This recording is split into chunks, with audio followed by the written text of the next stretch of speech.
All right, what up, y'all? It's your boy Martin, aka the Boxing Purist. Welcome once again to the Truth and Absolute channel, where I speak the truth, and nothing but the truth, so help me, good God Almighty.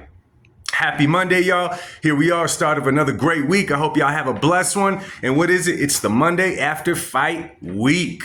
Fight night, fight weekend, fight all of that.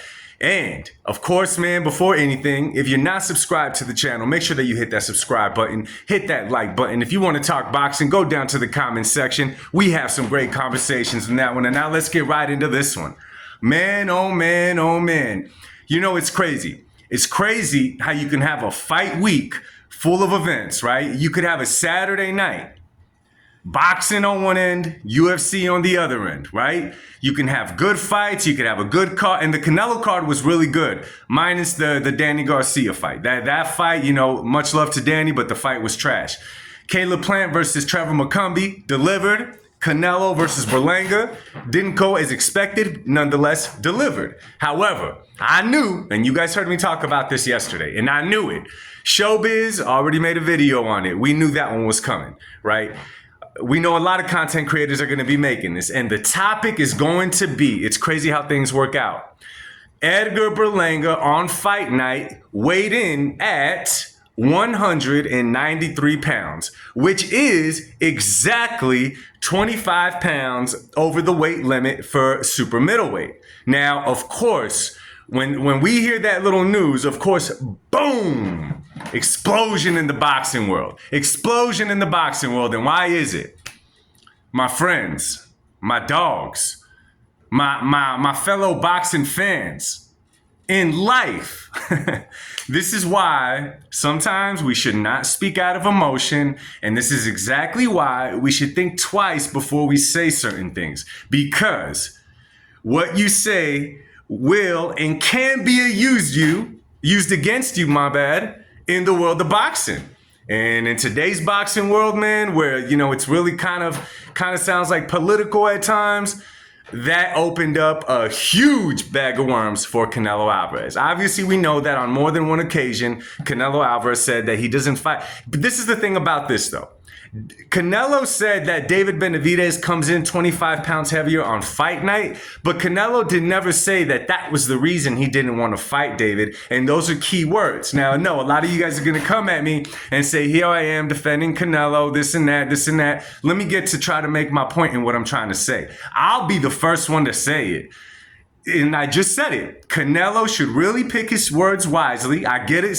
English is not his first language. I get all that. You know what I'm saying? He's allowed to say whatever the hell he wants to say, just like all of us are. But certain things we say, we will face repercussion for it, and it's rightfully so. Regardless of the fact, it's rightfully so. Just because this happened and Berlanga weighed 25 pounds extra on fight night doesn't right away point the finger to Canelo and say, you hypocrite. Right? But nonetheless, that's exactly what's going to come up of it.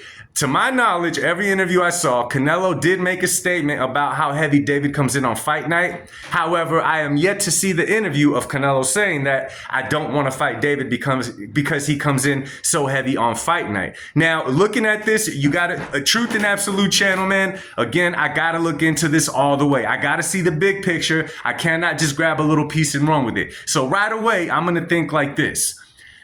All morning, I was trying to do my research on Edgar Berlanga's fight weights coming into this fight, his past 5 fights. It's really hard to find what they weighed on fight night. It's real easy to find what they weighed at weigh-in before the fight to make weight, but I could not find how much he weighed prior to those other fights. Now, it's very obvious that Edgar came in extra heavy in this one to give himself an advantage against a Canelo Alvarez, who is a smaller guy, probably a natural middleweight. That's no joke. That's no lie. However, we don't know if Edgar always comes in this heavy. That's who knows about that. And this is the thing.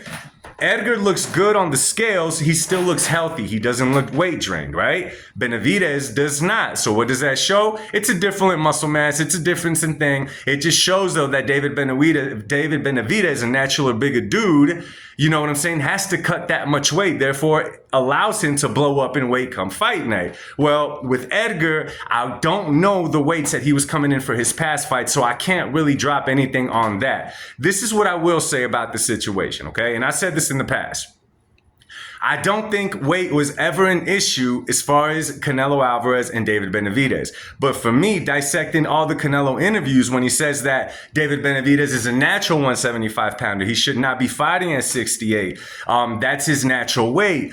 He doesn't look like a monster at that weight. So honestly, although Canelo said that David Benavidez about the weight, I personally, in my opinion, and this is an opinion, I could be wrong, I don't think it was ever a weight issue as far as fighting David Benavidez. In my personal opinion, all right, and maybe because I just think this way, and hear me out on this one. Canelo had to jump through fiery hoops and all that kind of stuff to get to where he's at. If y'all remember, we had these same talks when it was coming time to fight Golovkin. I'll never forget, after Canelo knocked out Amir Khan, Virgil Hunter, which was the trainer for Amir Khan for that fight, hopped in the ring, and the first thing he said is, now Canelo has to step up and fight Triple G. So Canelo's this is nothing new to him. He's been in there. When you're great, people are going to want to see you be Superman, and if you're not Superman, they're going to call you a bum, or whatever, a duck, whatever they want to call you. My personal opinion is that Canelo always had a problem with David Benavidez having such a reign at 168, being that he was so big. Now look at it from the perspective of Canelo.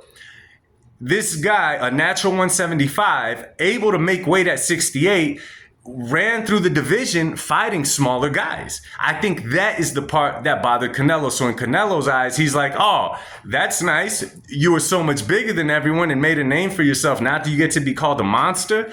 Hell no.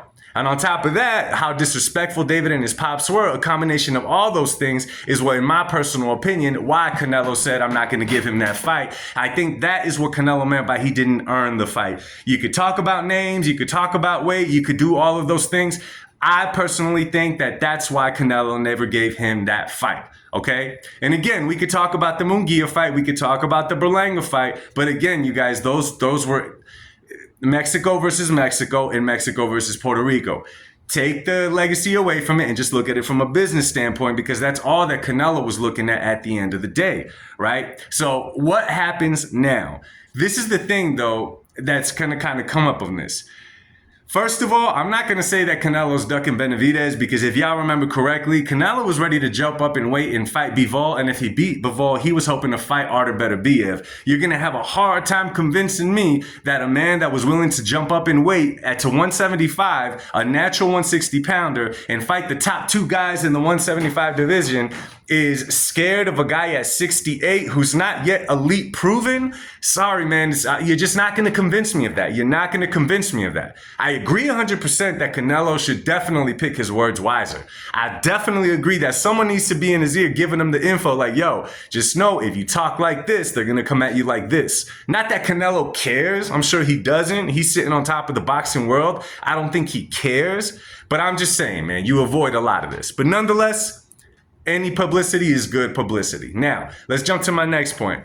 Jive Turkey and Terrence Crawford, a.k.a. Kendrick Lamar, a.k.a. They Not Like Us. Well, let me just tell you something. Canelo's over there singing to the UFC boys, Dana White, Jive Turkey, all them dudes, they not like us, because obviously Canelo reigned supreme in Las Vegas this past Saturday night. Anyways, we see that Terrence Crawford and Turki Al-Sheikh holding hands. Obviously, it's like a puppet. He has his hands behind Crawford telling him exactly what to say, right? And this is the thing with Jive Turkey, Turkish Al-Sheikh I'm talking about. Y'all got to remember the people that are already working with him.